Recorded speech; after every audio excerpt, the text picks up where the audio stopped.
morning mga kapatid at salamat sa Panginoon na muli tayong dinako sa lugar na ito. At tayo sa mga testimonya nga, mga kapatid, lalo yung mga kabataan, manatili lang kayo. Kasi nung ako ay nasa Makati pa, nagkaroon kami ng samahan doon mga kabataan. Bagamat bata pa rin naman ako, nagkaroon kami ng samahan na ang samahan namin ay tinawag namin INQ. INQ. INQ. I never quit. Kaya walang, at nababalitaan ko na yung mga kasama ko, walang nag-quit sa amin, nagpatuloy kami. At hanggang sa kalagayan ko sa Panginoon, I will never quit. Hindi ako aalis sa Panginoon dahil naranasan ko na ang kanyang kapangyarihan. Naranasan ko na ang kanyang kapangyarihan. At alam ko, patuloy kikilos ang Panginoon. Amen?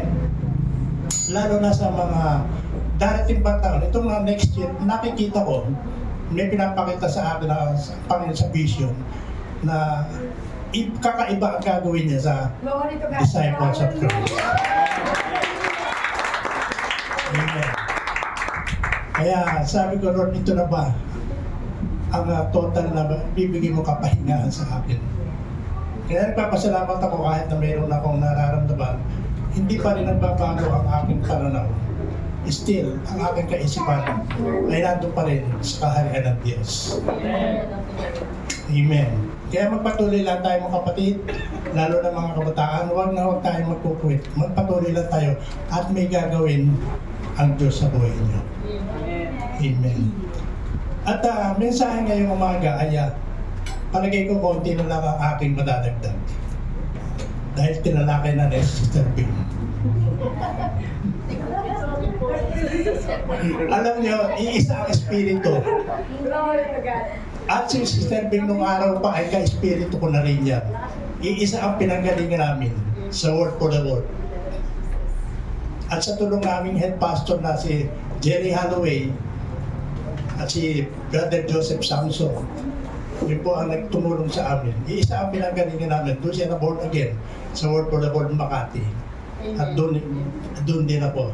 That was 1984. Na-born again ako. At nanatili ako doon sa Makati hanggang 1991. At napalipat ako ng Las Piñas. So medyo matagal na rin ako sa Panginoon. At papasalamat ako. Ang dami kong pinagdaanan pero hindi ako pinabayaan ng Panginoon.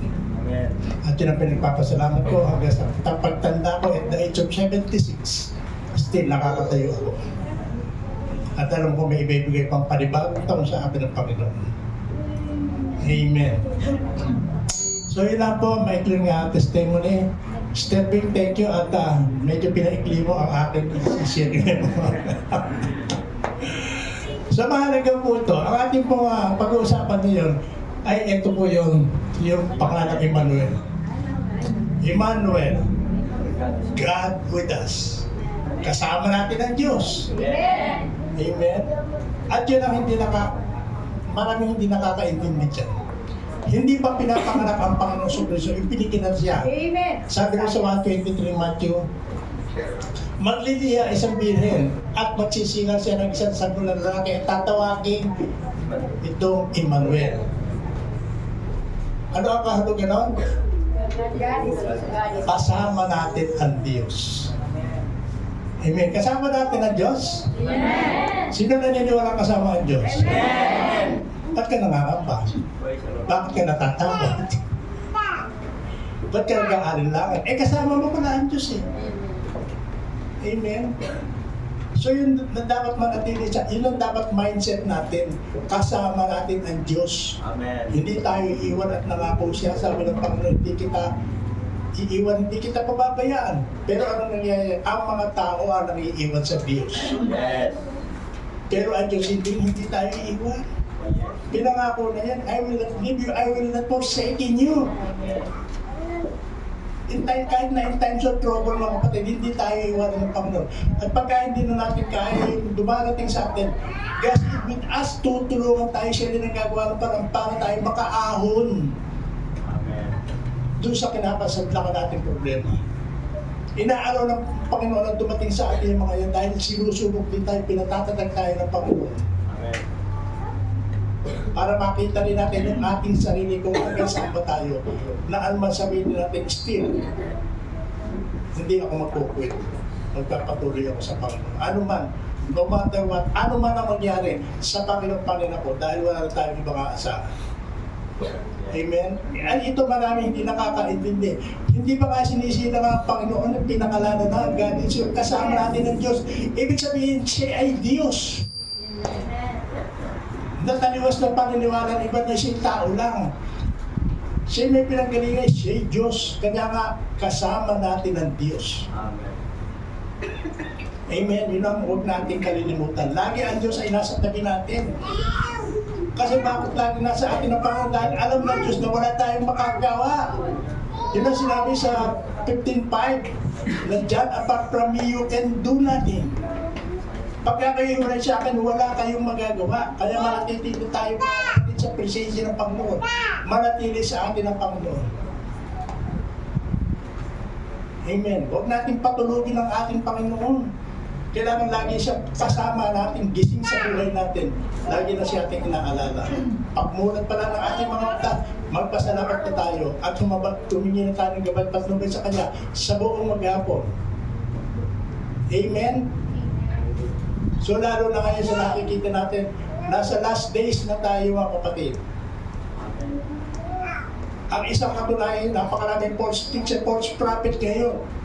Nakikita natin sa Facebook, ang dami na kung ano mangyayari. Sinasabi na nila. Amen? Kaya tayong narito sa katotohanan mga kapatid, magpatuloy lang tayo at ang Panginoon ay patuloy na mangungusap sa atin. Amen.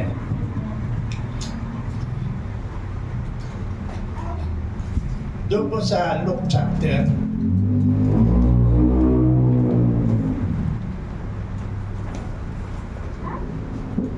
chapter 2 verse 41. Pero kung ano nito pangyayari, yung panahon na nung pinagdiriwan ng Pasko. Yung Pasko hindi po Pasko ito.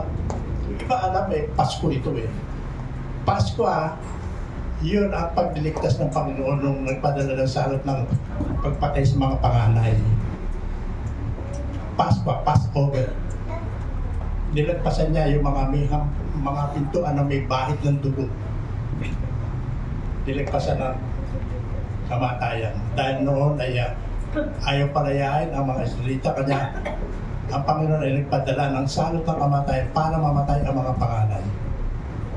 So yun lang po ang mabawasan natin sa mga urang aklat ng Bible. Amen. Pero hindi yun po ang natin. Meron lang po akong gustong liwanagin dito.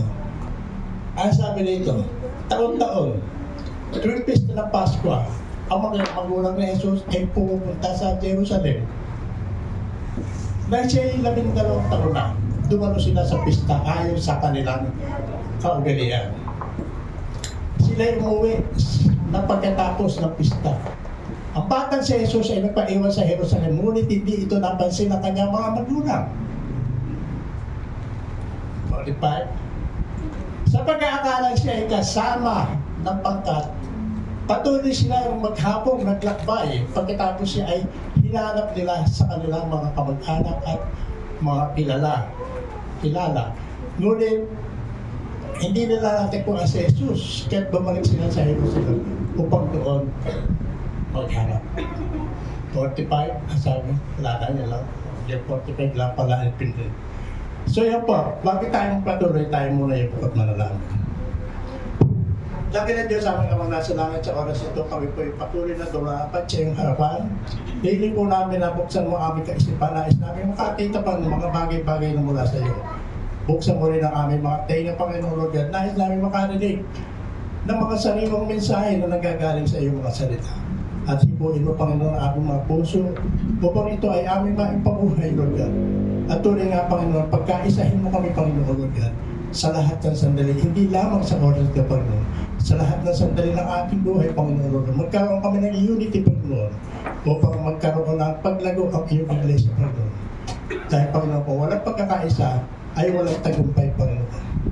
Kaya ina-apply na po namin, Panginoon, na patuloy kang kikilos sa iglesia nito, Panginoon Lord God. Hanggang masumpungan mo, Panginoon, na ang lahat dito ay tunay na hindi bumibitaw sa pananampalataya sa iyo, Panginoon. Umaasa lang kami, Panginoon Lord God, sa gabayan panuban ng banal na Espiritu na sumasa amin, Panginoon. Maraming salamat, Panginoon, sa panahon ito na inaalala namin, Panginoon, ang iyong pinakamagandang regalo sa aming buhay, Panginoon. Wala iba kundi ang aming kaligtasan. Maraming salamat, Panginoon, sa pangalan ni Jesus. Amen. Amen. So dito sa ating binasa, makikita natin, ulit natin, ano sabi dito? Taon-taon ito yung pista ng Pasko. Ano sabi dito? Ang mga magulang ni Jesus ay pumunta sa Jerusalem. Nang siya malamig na taon na, dumalo sila sa pista ayon sa kanilang kaugalian. Katulad nila, kaugalian natin ng mga tao, ipagdiwang ang Pasko. Although alam natin, ewan ko kung alam nyo, hindi naman talaga December pinanganak ang Panginoon sa Kristo. Hindi mahalaga yun. Ang mahalaga yung pagdiriwang natin, hindi yung petsa. Yung ginugunita natin, ano ba ang ginawa ng Panginoon sa Kristo? Paano ba siya pinanganak? Paano siya nagkatawang tao? At dito nga makikita natin, katulad nito, nagdiriwang sila ng Pasko.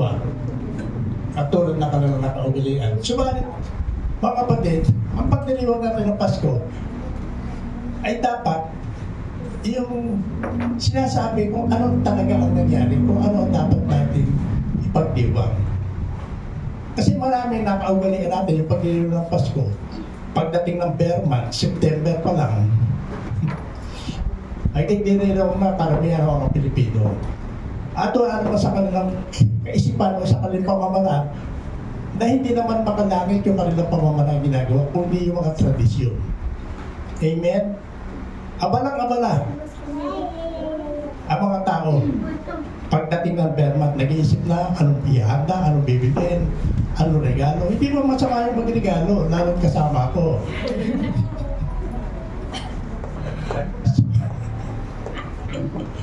So yun lang po mga kapatid. Pero ganun ba ang sinasabi ng banal na kasulatan? Katulad na nangyari dito, tingnan nyo ha. Sila'y umuwi na pagkatapos ng pista. Ang batang si Jesus na nagpaiwas sa Jerusalem, ngunit hindi ito pansin ng kanyang mga magulang. Si Kristo ba ay kasama pa natin? Baka hindi natin napupuna, hindi na natin kasama. Yes. Katulad dito, naglakbay sila ng buong maghapon. Hindi nila namalayan, si Kristo ay wala na sa kanilang piling. Nagpaiwan sa Jerusalem. Nakukuha natin? Yes. Kailangan po sa pagdiriwang natin ang Paskong ito, huwag mawala.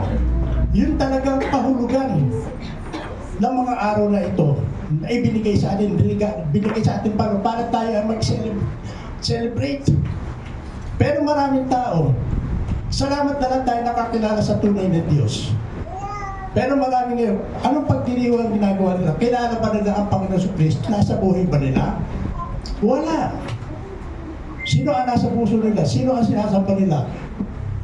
Sino? Isang bakla. Sino yung bakla na yun? Isang lalaking pinangalanan nila Santa. Sino yun? Hindi ba si Santa Claus? Parang naging Santa ay lalaki nga. Hindi mo niya kilala, lalo yung mga bata, di ba?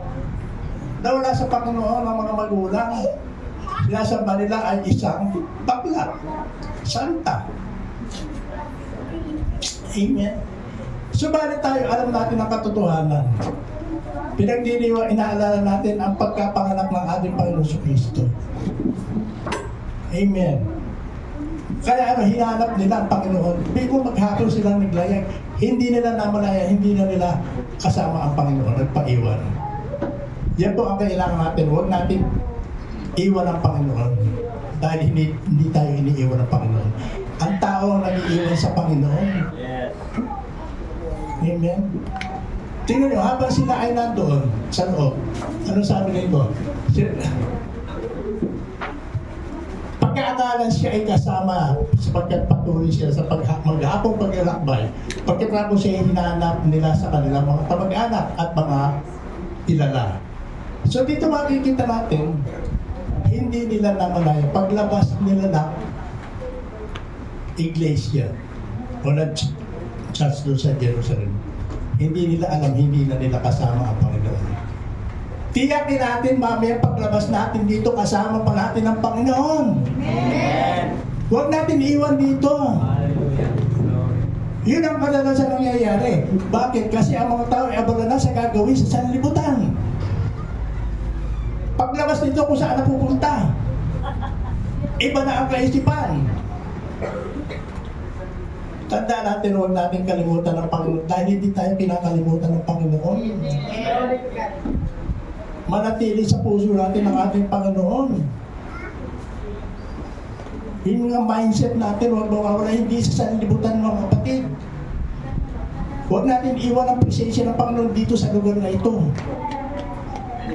Marami kasi tuwing linggo lang naaalala ang Panginoon.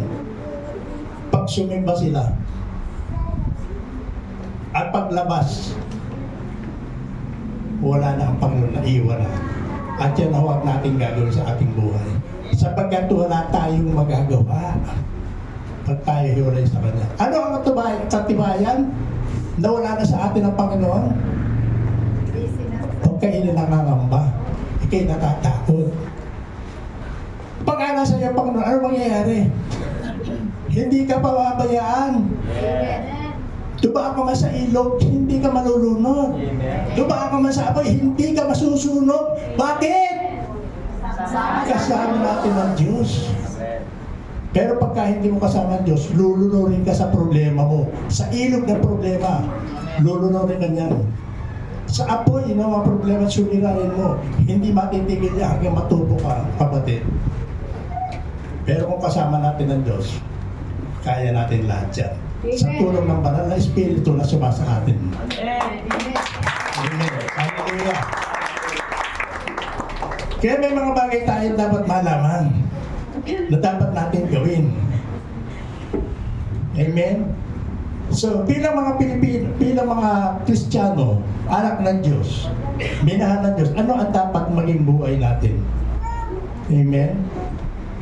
Kung tutuusin, mahaba ito, pero hindi ko natatalakay yung iba, natalakay din si Terwin kanina. Punta na lang tayo doon sa Luke, ay sa Titus 2:11. Ang sabi rito sa Titus, sapagkat nahayag na ang kagandahan loob ng Diyos na nagdulot sa nakaligtasan sa lahat ng tao. Ano to? Ayun sinasabi dito. Sapagkat nahayag na ang kagandahan loob ng Diyos. Ano yung kagandahan loob ng Diyos? Ang kagandahan loob ng Diyos dito ay na nagdulot ng kaligtasan sa lahat. Sa lahat. Lahat ng tao. 15. Ang sabi dito, ito ang nagtuturo sa atin na talikdan ang makamundong pamumuhay. Makamundong pamumuhay. Yung mindset natin, huwag sa mundo. We have to renew our mind. Kailangan nakaset sa kingdom of heaven. Ang ating kaisipan, hindi sa mundo. Because this world is all temporal. Temporal lang to. Pero pagka ang mindset natin ay sa kaharian, that is eternal. Amen? Kaya sabi, ito ang magtuturo sa atin na talikdan ang makamundong pamumuhay at damdaming makalaman. Itong makamundong pamumuhay ay nabanggit kanina sa ating devotion. Iwanan na natin yan. Amen? Dahil nung tayo pinanganak, if anyone is in Christ, he is what? A new creation. Behold, the old things has gone. Behold, the new things have come. Mga bagong bagay. Bagay na panlangit, hindi mga panlupa, hindi kamunduhan. Hello? Mabuhay at sabi ko, at damdaming makalaman. Yung gusto ng laman, yung hilig ng laman. Pasyal dito, pasyal doon. Amen? At sabi, at mamuhay tayo sa daigdig na ito nang may pagpipigil sa sarili, matuwid at karapat-dapat sa Diyos. Bilang mga Kristiyano, bilang mga born again Christian, ito ang dapat nating buhay. Yung mindset natin. Not worldly mindset, but kingdom mindset. As sabi, habang iniintay natin, ano iniintay natin? Habang iniintay natin ang pinagpalang araw na ating inaasahan. Ano ba yung pinagpalang araw na ating inaasahan? Ano yun? Ito ang araw na mahayag ang kalwalhatian ng ating dakilang Diyos at tagapagligtas ni Kristo Jesus. Amen. Amen. Hallelujah. Ito nga yung inaalala natin, yung dakilang araw, darating yan eh. Amen. Yung muling pagbabalik ng ating Panginoon Kristo. Kaya nga ngayon, inaalala natin. Napasalamat tayo, binigay niya. Alam natin lahat yan na John 3:16, for God loves the world, that He gave His only begotten Son, that whosoever believeth in Him should not perish, but have eternal life. Yun ang inaasahan natin, yung eternal life na yun. Lahat ba rito may eternal life na? Amen. Yes. Dahil natin Kristo tayo eh. Binago na tayo eh. Ang mindset natin is not kingdom, not worldly. Amen. Mapupunan natin yan pagka tayo worldly pa. Ano ba pangamba? Takot. Nag-aalala ka. Konti problema, hindi ka mapakali, hindi ka makatulog. Amen. Pero pagka nasa Panginoon ka, kasama mo ang Panginoon, Amen. lahat masosolve yan mga kapatid. Amen. Ano mang gano'ng makalalim yung problema mo, sinlalim man ang ilog, Yes. makakaahon ka. Init man ang apoy, malalagpasan mo yan. Dahil nasa atin ang presensya ng Panginoon. Amen. Parapakan po natin.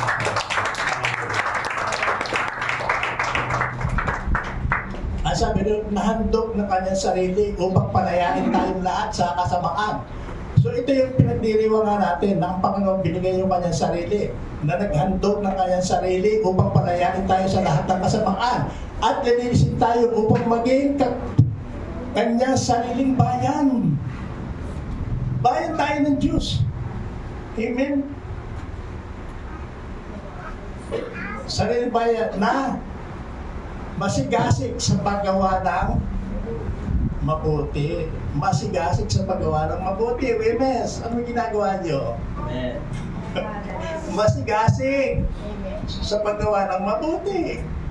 Hindi naalita ng pagod, antok. Amen.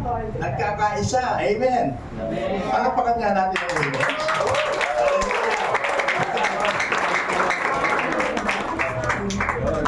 So huwag tayo magsawa sa paggawa ng mabuti. Amen. Sapagkat ay regalo ng Diyos sa atin. Bigay ng Diyos yan sa paggawa ng mabuti. Kaya iwaksina natin yung mga makalaman, makamundong gawain. Iwaksina natin yan. Amen. Wala na tayo dyan. Hanggang saan ba tayo? 14. Ayan, hanggang 14 lang. O, tingnan po natin. Marami na tayo matapos dahil sabi ko, talakay na ni Sister Bing yung iba. Doon sa 3. Yeah, 1 to 7. Paalalahanan mo ang mga kapatid. Ano paalalaan dapat? Ang sabi, magpasakop sa mga pinuno. Pasakop sa mga pinuno. At makapangyarihan. Sundin ang mga ito at laging handa sa paggawa ng mabuti. Amen. Sabihin mo silang huwag magsalita ng masama laban sa kaninuman. Yes. Yeah. Hallelujah. Yung masamang mga salita, iwasan natin yan. Dati natin tayo. Amen? Kaya sabi dito, huwag magsalita ng masama laban sa kaninuman.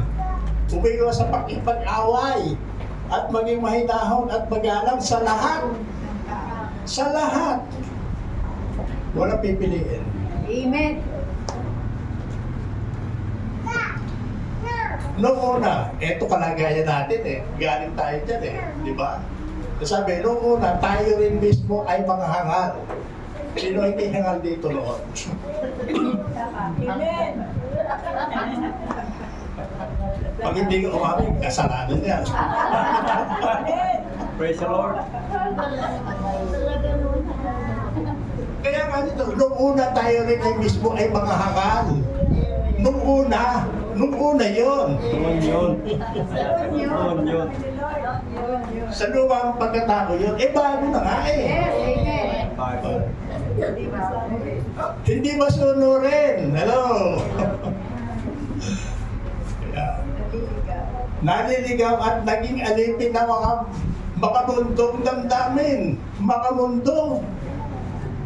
Itong mga mundo, gawa ng mundo, mga tradisyon at kung ano-ano pang minara natin sa ating mga ninuno. Amen? Na wala naman saysay, wala namang pakinabang. Kaya, makamundong damdamin at lahat ng uri ng kalayawan. Amen? Lahat ng uri ng kalayawan. Kaya, naghari sa atin ang masamang isipan at pagkaingit. Tayo kinabubuotan ng iba at sila kinabubuotan din natin. Amen? So yun ang pinakita ng Diyos eh, di ba? Na dapat baguhin. Ngunit, sabi, namahayag ang kabutihan at pag-ibig ng Diyos sa ating tagapagligtas. Iniligtas niya tayo, hindi dahil sa ating mabubuting gawa. Kaya wala tayong dapat malaki. Yes. Lahat tayo galing dun eh. Yes. Di ba? Lahat tayo. Amen? Iniligtas tayo hindi dahil sa ating mabubuting gawa, kundi dahil sa kanyang habag sa atin. Kaya nga ito mga kapatid, dahil sa habag ng Diyos, kaya huwag natin ibig sabihin tinupod nila o hinuhusgahan yung mga nagkakasala dahil galing tayo dyan eh. Andito nga tayo para mamagitan. Amen? Ako, pinangahawa ko ito yung sinabi lang ng Diyos. Ikaw at ang iyong sambahayan ay maliligtas. Amen. Pagka ikay naliligtas sa bangko at hindi mo tinigilan, kapag panalangin ang iyong sambahayan, kanya yung sinabi, ikaw at ang iyong sambahayan ay maliligtas. Pero kung hindi mo binibigyan pansin yan, hindi rin maliligtas yan. Amen? Katulad din ang bawat isa sa atin, ipanalangin natin yung mga mahal natin sa buhay. Amen. Bakit pa tayo narito ito? Kasi may nanalangin din sa atin. Amen. May tumulong din sa atin. Kaya kung anong ginawa sa atin, gawin din natin, lalo na sa ating sambahayan. Amen. Hindi na lahat ng ating mahal sa buhay ay nasa Panginoon. Marami pang wala. Amen. Importante mataniman sila. Pagka may tanim sila, mga kapatid, pagdating ng mga huling araw, doon nila marirealize yung kanilang kamalian. At totally magsasubmit din yan, magsisisi yan sa lahat. Amen? Nangyari sa atin eh, di ba? Sino ba hindi pinalo ng Panginoon dito? Lahat tayo nakatikim ng palo eh. Amen? Sabi tayo, iniligtas niya sa pamamagitan, saan tayo? 5. Iniligtas niya tayo, hindi dahil sa ating mabubuting gawa, kundi dahil sa kanyang habag sa atin. Tayo iniligtas niya sa pamamagitan ng Espiritu Santo. Naghugas sa atin upang tayo ipanganak na muli at magkaroon ng bagong buhay. Kaya nga tayo tinatawag na born again, pinanganak na muli. Pinanganak ka sa Espiritu. Bakit kailangan ipanganak sa Espiritu? Dahil patay ang kanyang Espiritu. Kailangan ipanganak ka na muli, mabuhay, magkaroon ng buhay para ng Espiritu. Upang tayo mabuhay, ayon sa gabay at panubay ng banal na Espiritu. Alam ba natin yon? Kailangan alam natin yung pagkatiwala natin sa banal na Espiritu na siya ang humawak ng manibela ng buhay natin. Ang nangyayari dito, sad to say, maraming mga Kristiyano rito, born again daw, pero kung may hawak na kanilang buhay, ay still sila. Ang dapat, ang may hawak ng manibela ng buhay natin ay banal na Espiritu, at pagka banal na Espiritu, mahawak ng manibela ng buhay, hindi ka dadalhin sa kapahamakan yan. Amen. Amen. Hallelujah. Iingatan ka niyan. Kanya nga ibinigay ang banal na Espiritu. Amen. Kaya dapat manatili si Kristo sa ating buhay. Marami ngayon hindi naman talaga si Kristo kinikilala. Naalala ng pagkapasko. At iba pa pag hindi naman si Kristo ang sinasamba. Iba ang kanila sinasamba. Amen. Masagana ipinagkaloob ng Diyos sa atin ng Espiritu Santo sa pamamagitan ng ating kapagligtas na si Kristo Jesus. Upang tayo gawing matuwid, o ito yun, itong ginawa ng Panginoon sa kanyang habag sa pag-ibig sa atin. Upang tayo maging gawing matuwid sa pamamagitan ng kanyang kagandahang loob. At tayo maging tagapagmana. Ano tagapagmana? Amen. Kayo mana? Ginto? Ito ang pinakamahalaga mga kapatid. At tayo maging tagapagmana na inaasahan nating buhay. Buhay na walang hanggan. Amen. Ito yung dapat na isip natin yung buhay na pamana sa buhay na walang hanggan. Not temporal life but eternal life. Tagapagmana tayo nun mga kapatid. Kailangan lang huwag mabago yung ating kaisipan. Huwag tayong matalo ng sanlibutan. Tayo din natin ng sanlibutan. Nasa sa atin ang banal na Espiritu. Amen? Sa ganang atin wala tayong magagawa nga eh. Kaya dapat huwag natin iwan si Kristo. Mamaya pagkaroon sa atin dito, tiyakin natin na kasama pa natin si Kristo. Baka hanggang dito lang tayo. Huwag mong iba yung ating mindset. Dito tayo dahil ang gawain ng Panginoon to eh. Paglabas natin, gawain ng sanlibutan. Ayaw ka ba ron? Hindi, magpatuloy tayo sa gawain ng Panginoon. Amen. So yung mga kapatid, ang dapat natin, hanggang sabi na ba yan? Kaya nga upang tayo gawing matuwid. Sa ganang atin, wala tayong magagawa. Hindi natin kaya maging matuwid. Hindi natin kaya mga kapatid. Kahit na anong pilit natin, hindi natin kakayanan without the Holy Spirit. Kaya nga pinagkalooban ng banal na Espiritu. Kaya nga upang tayo maging matuwid sa pamamagitan ng kanyang tinandaang loob. Hindi sa pamamagitan ng ating lakas, ng talino. At tayo maging tagapagmana ng inaasahan nating buhay na walang hanggan. Kaya nga tayo nag-celebrate kayo mga kapatid dahil tagapagmana tayo ng buhay na walang hanggan. Amen. So yung mga kapatid, ang dapat natin maunawaan, maintindihan sa pagdiriwang natin ngayon ay sa Panginoon pa rin tayo. Huwag natin iiwanan ng Panginoon. Amen. Lagi tayo magsaya sa piling ng Panginoon, huwag sa piling ng pamunduhan. Amen. Makikita natin ang ginagawa ng mundo ngayon, kung ano mga pamamaraan. Sabi ko nga, September pa lang, andyan na kung ano ng mga dekorasyon. Amen.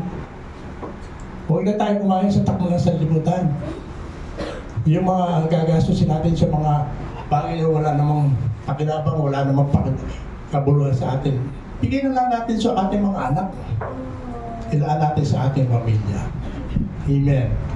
At ako mga kapatid, nagpapasalamat nakikita ko lalo itong mga kabataan nasa atin ngayon.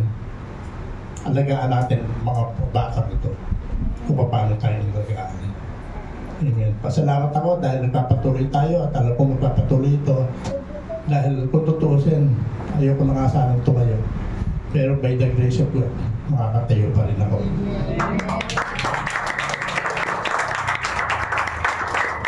At may purpose ang Panginoon dito. Kaya still, pinapatayo ako ng Panginoon. Kaya nga, patuloy tayo magkaisa mga kapatid. Pagka walang pagkakaisa, walang tagumpay. Dahil sinabi na yan, any kingdom, household, or entity divided against itself cannot stand. So we have to manatili kay Kristo tayo mga kapatid. Lalo sa pagdiriwang 22, 23, 25, aalalahanin natin. At ngayon pa lang, inaalala natin na ang Diyos ay minahal tayo. Ibinigay ang kanyang buhay sa atin. Kaya huwag natin kalilimutan, Emmanuel, God with us. Amen? Na ayaw tanggapin ng marami. So, ito pwede natin i-share. Bakit tinawag na Emmanuel? Dahil pinapahayag na siya ay Diyos. Pag pinanganak na, tawagin Emmanuel. Ibig sabihin, sumasa atin ng Diyos. Ibig sabihin, talagang Diyos siya. Hindi siya kung sino. Amen. Awitin nga ulit natin yun. Kasama natin ng Diyos. Gusto ko maging masaya tayo eh. Amen. Huwag tayo